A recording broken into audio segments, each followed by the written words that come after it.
Don't forget to subscribe to our channel and press the bell icon to get the latest updates of Aakar Foundation.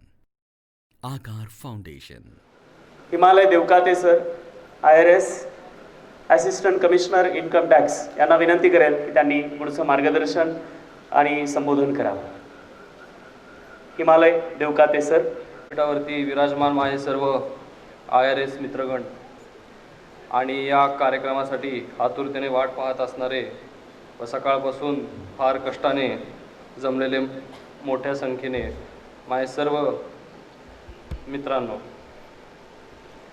आजचा हा जो कार्यक्रम सरांनी घेतलेला आहे ते एक फार चांगलं आणि मोठं कार्याच्या दृष्टीने एक पाऊल त्यांनी पुढे घेतलेलं आहे. मगाशीच आम्ही इथे बसलो असताना आपल्या नागपूरचे महापौर सन्माननीय दटके साहेबांनी एक कळवळीची विनंती केली की विदर्भातून फारच कमी लोक स्पर्धा परीक्षेमधून यश प्राप्त करतात. त्यावेळेसच मी त्यांना हे सांगितलं की विदर्भामध्ये पोटेन्शियल आहे, पण कमतरता आहे ती फक्त अवेअरनेसची. मराठवाडा या भागातले मुलंसुद्धा तिथे पोटेन्शियल भरपूर प्रमाणात असून पण इन्फ्रास्ट्रक्चर नसल्यामुळे ती मुलं पश्चिम महाराष्ट्रात जाऊन तयारी करतात आणि त्यांचा रेशिओ आगामी काळामध्ये आणि आत्ताही फार चांगल्या प्रकारे पुढे आलेला आहे आणि ती मुलं फार मोठ्या संख्येने सिलेक्ट होतात. पण विदर्भातली मुलं होत नाहीत त्याचं कारण एवढंच आहे की अवेअरनेस.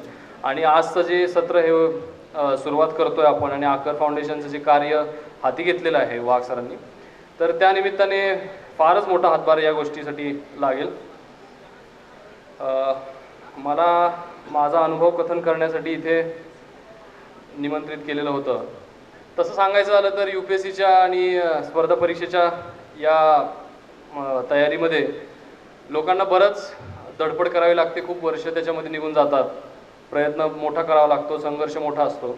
पण माझ्या बाबतीत तो थोडासा वेगळा आहे. माझा संघर्ष सुरू होताच संपून गेला. मी इंजिनिअरिंग झालं आहे माझं, मी पुण्याचं आहे. कम्प्युटर इंजिनिअरिंग माझं झालं MIT कॉलेजमधून 2012 साली आणि मी 13ची परीक्षा दिली. वय होतं 22 वर्ष. पहिल्याच प्रयत्नात माझं IRS मध्ये सिलेक्शन झालं, इन्कम टॅक्समध्ये.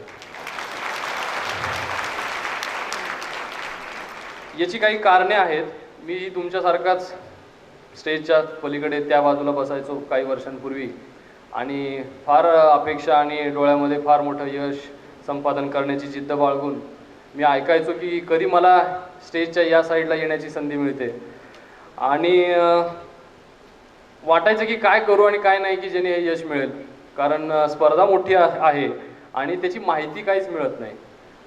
म्हणजे आत्ता जे आपण मगाशी जीवन गौरव पुरस्कार ज्या व्यक्तिमत्वाला देण्यात आला ते आमचे सर श्री विवेक कुलकर्णी सर यांचं 1-2 मिनटं मी सांगावंसं वाटतं. त्यांची माहिती आपल्याला देऊ अशी वाटते की महाराष्ट्रातून काही वर्षांपूर्वी फार कमी लोक सिलेक्ट व्हायची या परीक्षेमध्ये.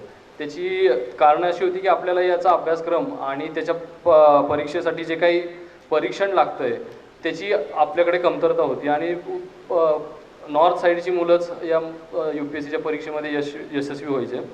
पण विवेक कुलकर्णी सरांच्या मार्गदर्शनाखाली जे ज्ञानप्रबोधिनीचं केंद्र सुरू आहे पुण्यामध्ये, त्याच्यामुळे महाराष्ट्रातल्या मुलांचा टक्का या गेल्या 15-20 वर्षांमध्ये मोठ्या प्रमाणावरती भारतामध्ये आपण यश खेचून आणतो. त्यांचा सहभाग फार मोठा आहे आणि हे जे काय क्लासेस किंवा एक मार्गदर्शनाचं केंद्र स्थापन करण्याची जी काही पद्धत सुरू झालेली आहे त्याचं उगम ज्ञानप्रबोधिनी आहे. त्यामुळे त्यांचं कार्य हे फारच भगीरथा एवढं महान आहे असं मला वाटतं. आणि सरांचं एक वैशिष्ट्य सांगायचं म्हटलं तर ते खूप एखाद्या पालकासारखं आपल्या मुलांची ते काळजी घेतात आणि खरोखरच शेकडो हजारो मुलं त्यांनी अक्षरशः शून्यातून तयार केलेली आहेत आणि ते आज देशातल्या कानाकोपऱ्यामध्ये जाऊन अतिशय उत्तम प्रकारे कार्य करतात. त्यामुळे त्यांचं कार्य मला फार महान वाटतं. आज सर इथे नाही आहेत पण ते आमच्यासाठी नेहमीच एक आधारस्तंभ आणि प्रेरणास्थान राहिलेले आहेत. तर आज त्यांचा या ठिकाणी जो सत्कार झाला त्याबद्दल मी राम वाघ आणि त्यांचे आकार फाउंडेशनचे मी आभार व्यक्त करतो. आता UPSCचा विषय असा होता की पहिल्या प्रयत्नात सिलेक्शन झालं माझं. त्याचं कारण असं होतं की मी सुरुवात थोडी लवकर केलेली आहे. माझं IITला सिलेक्शन झालं होतं, मी गेलो नाही. IIMसाठी सिलेक्शन झालं होतं, तिथेही मी गेलो नाही. इंजिनिअरिंगचं दुसऱ्या वर्षाला असल्यापासून मी स्वतःच अभ्यास सुरू केला, स्वतःचा अभ्यास सुरू केला. आणि माझं थोडं वैशिष्ट्य असं आहे की मी कोणतेही क्लासेस देखील लावलेले नाहीत. आपल्याला सर्वांना वाटतं की क्लासेस लावण्यानेच सिलेक्शन होतं, तर असं नव्हतं. IITमध्ये मी क्लासेस लावले होते आणि त्याच्यामध्ये मला अपेक्षित एवढा निकाल आला नाही.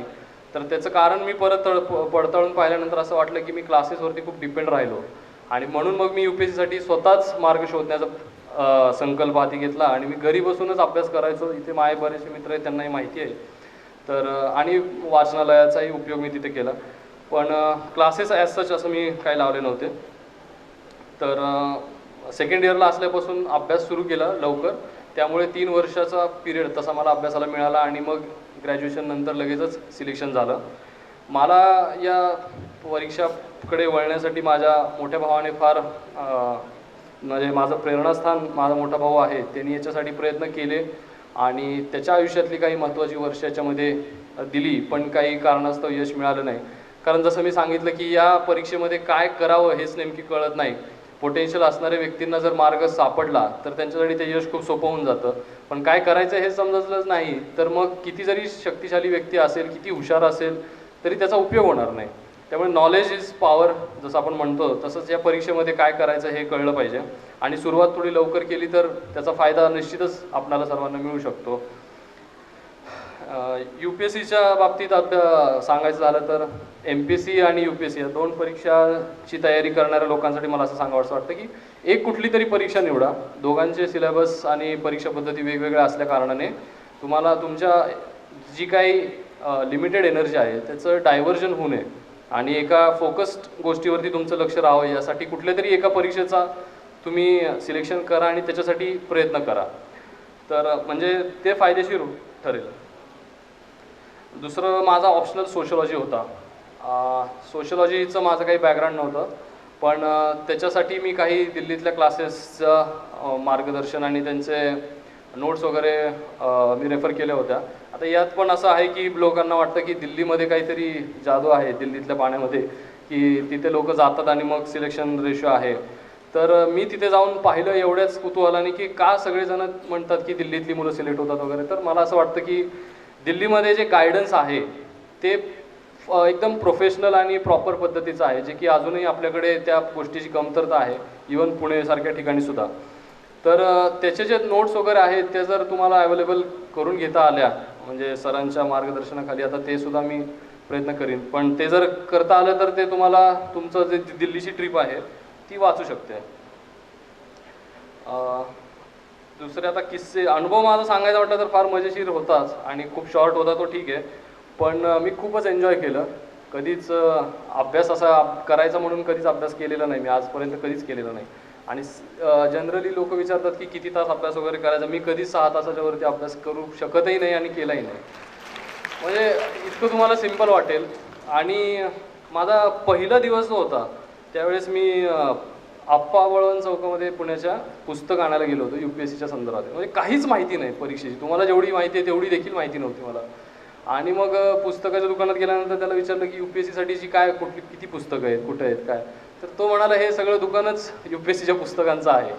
तर मी म्हटलं हे कसं शक्य आहे वाचून होणं एवढं एखाद्या व्यक्तीला, आणि जसं की आपण बघतो UPSCचा 1 वर्षाचा कार्यकाळ असतो परीक्षेचा, तर ते कसं शक्य आहे.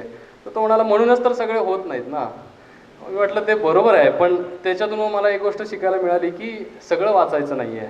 जे काय नाही वाचायचं हे जर तुम्हाला सॉर्ट आउट करता आलं की ही गोष्ट नाही वाचायची आहे, तर ती तुम्हाला वेळ वाचवेल तुम्हाला आणि तुम्हाला पुढे नेणार आहे. त्यामुळे काय नाही वाचायचं हे कळणं फार गरजेचं आहे. काय वाचायचं याच्यापेक्षा एखाद्या वेळेस नाही वाचलं तरी तुमची एनर्जी स्टोअर राहील आणि तुम्ही पुढचा अभ्यास चांगल्या प्रकारे कराल. पण एखादं चुकीचं पुस्तक जर हाती लागलं तुमच्या, तर त्याच्यात तुमचे 10-15 दिवस निघून जातील आणि मग तुमच्याबरोबर स्पर्धा करणारी लोक पुढे निघून जातील एखादं बरोबर पुस्तक वाचून. तर स्पर्धा ही या गोष्टींचीच आहे, बारक्या बारक्या गोष्टींची स्पर्धा आहे. स्पर्धा परीक्षा आणि आपण ज्या 10वी-12वीच्या परीक्षा देतो याच्यामध्ये फरक हाच आहे ना की ही दिस इज प्रोफेशनल एक्झाम. हे याच्यामध्ये कोणाला तरी सरकून तुमची जागा तुम्हाला बनवायची आहे. असं नाही आहे की सगळेच तिथे पास होतील वगैरे काय. मग ते कसं करणार आहे, तर ते रोजचा तुम्ही जो कोण जास्ती अभ्यास करेल, जो जास्ती परफेक्ट राहील, जो ज्याची उत्तरं जास्ती ॲक्युरेट असतील, तो व्यक्ती पुढे जाणार आहे. तसंच अभ्यासाच्याही प्रकारात आहे. सगळं वाचून कोणाचंच कव्हर होणार नाही आहे. तुम्हाला you have to sort out the things आणि मॅक्झिमम गोष्टी तुम्हाला कशा कमीतल्या कमीत वेळामध्ये ॲक्युमुलेट करता येतील ते करायचं आहे. इव्हन पेपर सोडवताना आपण असंच करतो की ज्या गोष्टी सोप्या आहेत, ज्या जास्ती मार्क एकंदरीत मार्क जास्ती आणू शकतात, त्या गोष्टी आपण आधी सोडवून घेतो. उशिरा ज्या गोष्टी डिफिकल्ट आहेत त्या उशिरा सोडवतो. ही तशीच अभ्यासाची पद्धत असावी असं मला वाटतं. दुसरं असं आहे की ग्रामीण भागातला आपल्याकडे फार मोठा कल या विषयाकडे वळतोय आणि त्यांना नेहमीच असा प्रश्न पडतो की काय कमतरता आहे आमच्यामध्ये वगैरे की काय. पण मी ज्या प्रकारे बघतो, पुण्यामध्ये देखील मी वाचनालयांमध्ये पाहायचो की ग्रामीण भागातली मुलंच जास्ती प्रमाणात या गोष्टीत सिलेक्ट होतात UPSCच्या. शहरातल्या लोकांना त्या पदांची किंवा जे काय आता IAS IPS आहेत या पदांची तेवढी क्रेज नाही आहे, तेवढी की ग्रामीण भागातल्या मुलांनी पाहिलेलं असतं की बाबा तलाट्याचा काय रुबाब आहे, ग्रामसेवकाचा काय रुबाब आहे, या गोष्टी त्यांनी पाहिलेल्या असतात. त्यामुळे त्यांना कलेक्टरसारख्या पदाचे काय महत्त्व आहे हे समजतं आणि त्याचं ते ध्येय बनून जातं. तर त्यामुळे ग्रामीण भागातली मुलं आहेत आणि ते एक पोटेन्शियल देखील त्यांचं खूप आहे. ते अभ्यासही भरपूर करतात, कष्ट घेतात. प्रश्न एवढाच आहे की मार्गदर्शनाचा आहे आणि तो अभाव हा मी मान्य करतो की या भागामध्ये फार मोठ्या प्रमाणावरती आहे. जितका पुणे आणि मुंबईसारख्या शहरांमध्ये तो विषय कमी कमी होत चाललेला आहे. तर आपण हाच प्रयत्न करत राहावा की इथे आणखी अशी केंद्र उभे राहावीत, अशी आणखी संमेलनं व्हावीत आणि लायब्ररीज सगळ्यात महत्त्वाच्या उभ्या व्हाव्यात. कारण लायब्ररीज थ्रू आपण गायडन्स इथपर्यंत पोहोचवू शकतो, एखाद्या वेळेस क्लासेस जरी नसतील तरी. दुसरा एक महत्त्वाचा विषय सांगायचा की तयारी करताना सगळ्यात महत्त्वाचे मला म्हणजे मी जसं आता समजा एकटाच व्यक्ती सपोज चालत आहे तर त्याला अनेक गोष्टींना सामोरं लावू शकतं की काय वाचायचं आहे, काय नाही, कसं करायचा अभ्यास. तर यासाठी दोन फार मूलभूत गोष्टी आहेत. तो म्हणजे UPSCचा सिलेबस आणि UPSCचे क्वेश्चन पेपर्स मागच्या वर्षीचे. मी जेव्हा मेन्स फेस केली त्यावेळेस सांगायलाही कोण नव्हतं, काहीच नव्हतं. मी पण एक गोष्ट हे केलं होतं की मागच्या 20-25 वर्षाचे क्वेश्चन पेपर सोडवले होते मेन्सचे. तर त्याच्यातूनच मला कळालं की UPSCचं विचार करण्याची काय प्रोसिजर आहे, UPSC कशा प्रकारे विचार करते, त्यांना कशा प्रकारचे लोक हवी आहेत, कशा प्रकारचे विचार करणारी लोक हवी आहेत. तर हे त्याच्यातून समजू शकतं आपल्याला. आणि मग तेच वाचनात पण होतं ना, जे काय पुस्तकं तुम्ही वाचताय त्याच्यातलं काय मार्क करायचं, काय मार्क करायचं नाही, हे कसं तुम्ही सॉर्ट आउट करणार. तर ते ज्या प्रकारे क्वेश्चन विचारतायत त्याच्यावरती तुम्हाला लक्षात येईल की हे काय करायचं आहे. तर त्याचं आकलन करणं क्वेश्चन पेपर्सचं आणि सिलेबसचं हे फार गरजेचं आहे. म्हणजे 1000 वेळा तर तुम्ही कदाचित ते सिलेबस आणि क्वेश्चन पेपर वाचले पाहिजेत सगळेच एकंदरीत, तरच तुमचं ते तो सराव होईल आणि त्याचा फायदा निश्चितच तुम्हाला होईल. तिसरं म्हणजे आता अनुभवाच्या याच्यामध्ये बरेच मला किस्से आठवतात की मजेशीर किस्से मी अनुभवले या 1-2-3 वर्षामध्ये तयारीच्या. त्यात मी बऱ्याचदा बघायचो की लायब्ररीमध्ये मुलं बसतात.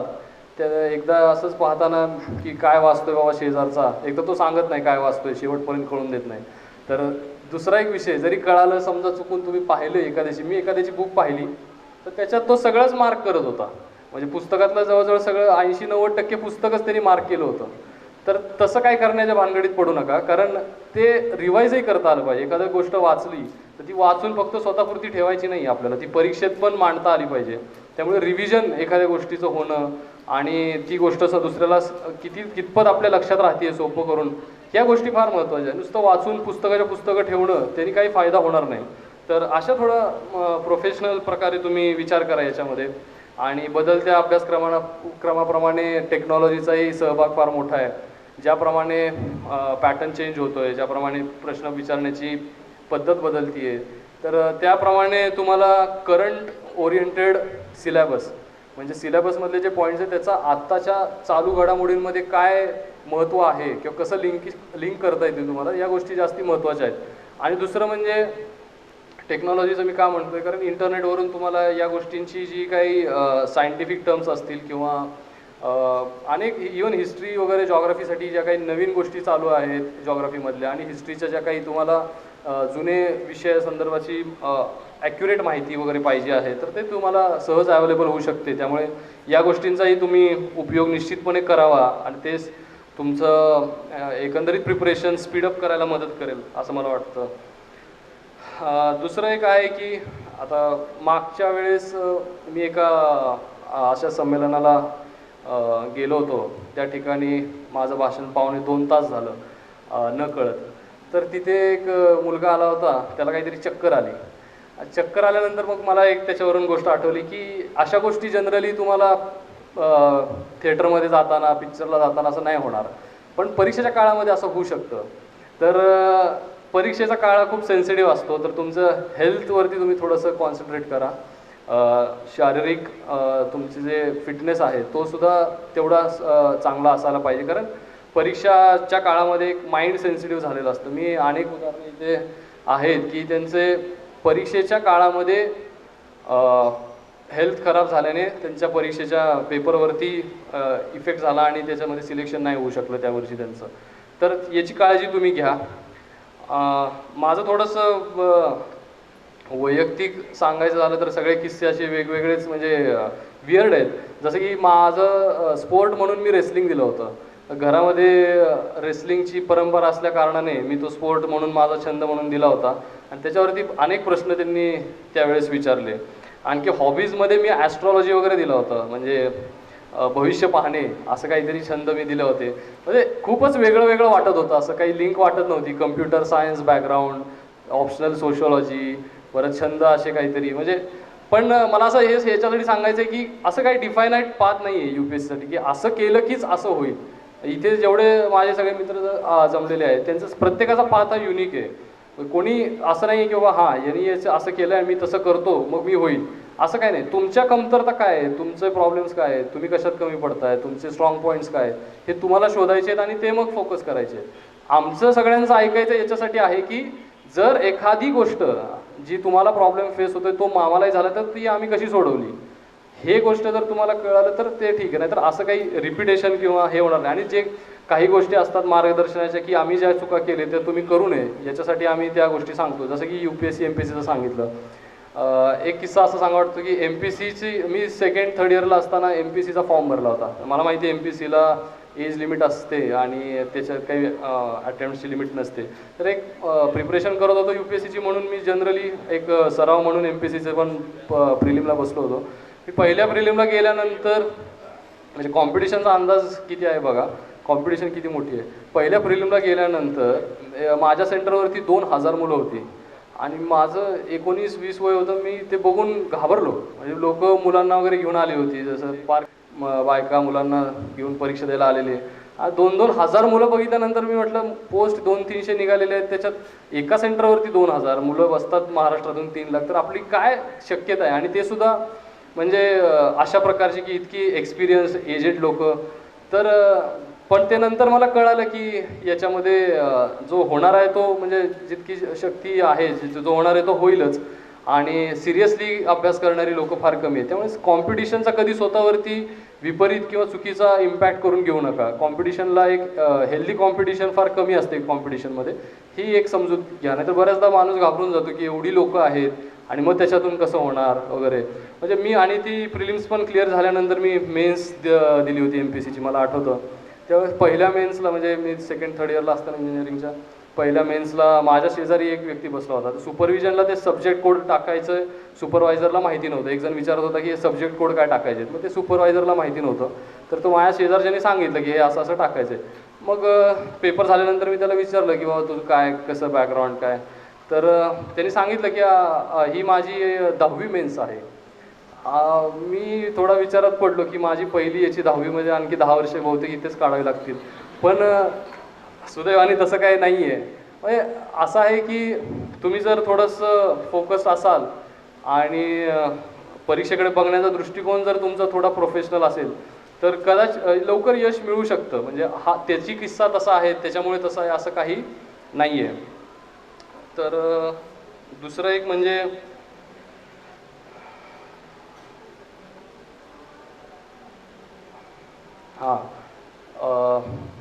UPSCच्या बाबतीत एक गोष्ट आणखी चांगली अशी सांगावीशी वाटते. आत्ताच आमची ही या बाबतीत चर्चा चालली होती की 100 रुपयात IAS बना, ही एक लॉटरी टाईप परीक्षा आहे. बऱ्याचदा असं होऊ शकतं की या देशामध्ये पुढे येण्यासाठी म्हणजे मार्ग जे आहेत ते अनेक कारणाने प्रत्येकाला इक्वल ऑपॉर्च्युनिटी नाही मिळू शकणार. म्हणजे कदाचित राजकारणातून असेल, कदाचित समाजकार्यातून असेल, पण या परीक्षेसाठी मला खात्री आहे की कोणीही कोणाची गरज न भासता तुम्ही अगदी कमी खर्चामध्ये स्वतःच्या जोरावरती ही परीक्षा पास होऊ शकता. म्हणजे असे काही रस्ते आहेत त्या देशातले की जे काही मोकळे आहेत, अजून तरी त्याच्यावरती काही बंधनं नाही, तर त्यापैकी ही एक UPSCची परीक्षा आहे. त्यामुळे ग्रामीण भागातून येणारे आणि जास्ती करून शेतकरी वर्गातून येणाऱ्या लोकांसाठी हे सांगायचं आहे मला की शिक्षण निवडा तर असं निवडा की वर्षोनवर्ष जे काय तुम्हाला तुमच्या परिवाराला आणि पूर्ण समुदायाला भोगावं लागलेलं आहे ते चित्र बदलण्याचं कार्य तुमच्या हातून व्हावं. आणि जोपर्यंत ह्या शेतकरी कुटुंबातील लोक या प्रशासकीय सेवेमध्ये येऊन ज्या तळमळीने जे ते त्यांचे प्रश्न मांडण्यासाठी संघर्ष करतात, त्या तळमळीने जोपर्यंत इथे येऊन कार्य करत नाहीत तोपर्यंत मला असं वाटतं की चित्र बदलणं अवघड आहे. त्यामुळं विदर्भातल्या शक्यतो मला सर्वच मुलांना सांगायचं आहे की तुम्ही अवश्य या परीक्षेसाठी प्रयत्न करावेत. सगळ्यांपेक्षा जास्ती तुम्ही ह्या गोष्टी डिझर्व करता असं मला वाटतं. दुसरी एक गोष्ट अशी आहे की परीक्षेसाठी आहे ना, मी पाहतो की ॲव्हरेज बुद्धिमत्ता असणारी मुलं जास्तीत जास्त सिलेक्ट होतात.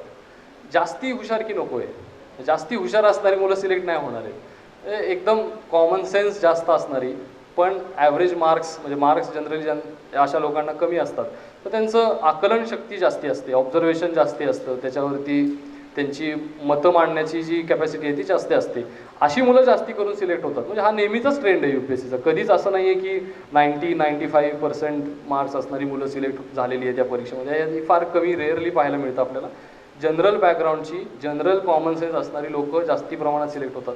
त्यामुळे हा एक न्यूनगंड तुमच्या मनामधून काढून टाका की खूपच हुशार असतात त्यांनीच परीक्षेला बसावं किंवा त्यांच्यासाठीच ही परीक्षा आहे, एवढ्या स्पर्धापूर्वी आपण शाळेत पहिलं येत नाही, देशात कधी निघायचा नंबर वगैरे असल्या ह्या गोष्टी ते सोडून टाका. ते सगळं म्हणजे जुनं गबाळ आहे, ते कुठंतरी बांधून फेकून टाका.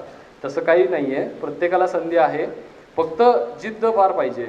म्हणजे कुठल्या तरी ध्येयाने प्रेरित झालेलो आपण असावं. कारण याच्यासाठी थकून जातो व्यक्ती. 1 वर्ष 6 महिने अभ्यास केला बोर होऊन जातं, त्याच गोष्टी रिपीट करणं.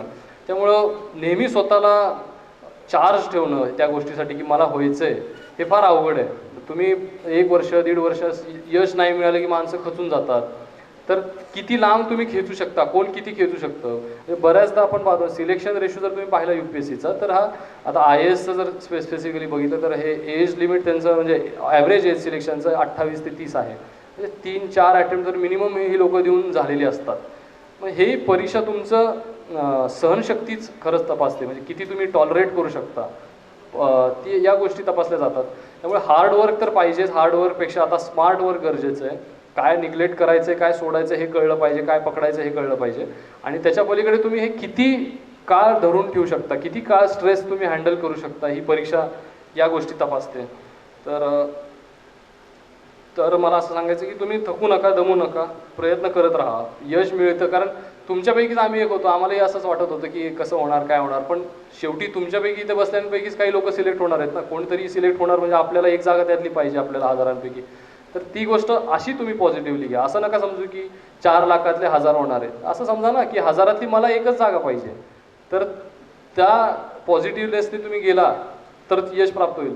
बऱ्याचदा मी पाहतो की मुलं मेन्ससुद्धा क्लिअर होतात, तरीसुद्धा त्यांना ती धाकधूक असते की मी कसं होणार, काय होणार माझं, आता इंटरव्ह्यूमध्ये नाही झालो तर काय. मग परत ते घर आठवतं, सगळं आठवतं. तर इंटरव्ह्यूसाठी तर खूप तुमचा लाईव्हलीनेस आणि तिथे तुमचं प्रेझन्स ऑफ माइंड खूप चेक केला जातो.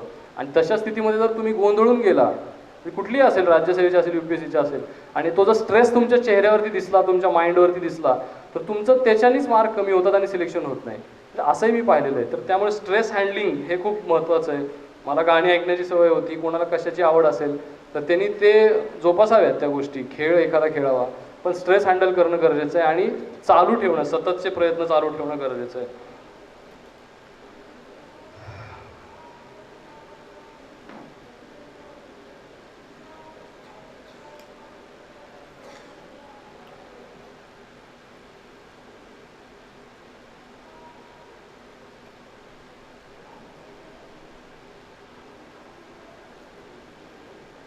दुसरी गोष्ट अशी आहे की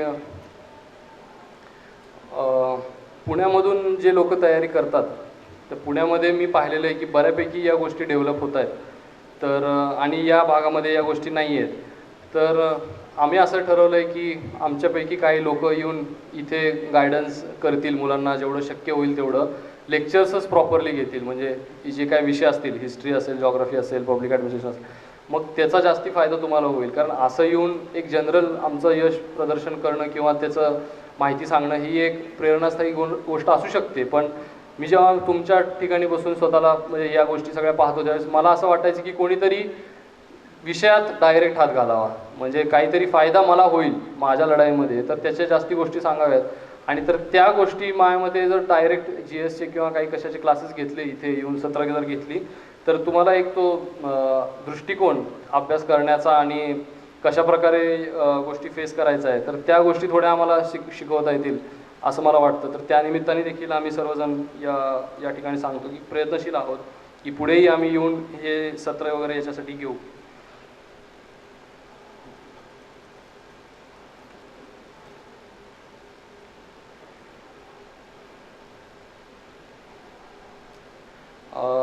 UPSCच्या बाबतीत आणखी एक सांगायचं असं वाटतं की चुका ज्या लोक करतात त्या चुका ज्या आहेत त्या नेहमीच्या त्या होऊ नयेत.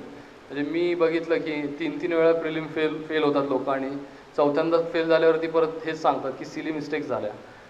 सिली मिस्टेक्स पहिल्या वेळेस ठीक होत्या, दुसऱ्या वेळेस ठीक होत्या, त्याच मिस्टेक्स जर परत करत राहिलो आपण तर सिलेक्शनचं मग प्रमाण फार कमी होईल.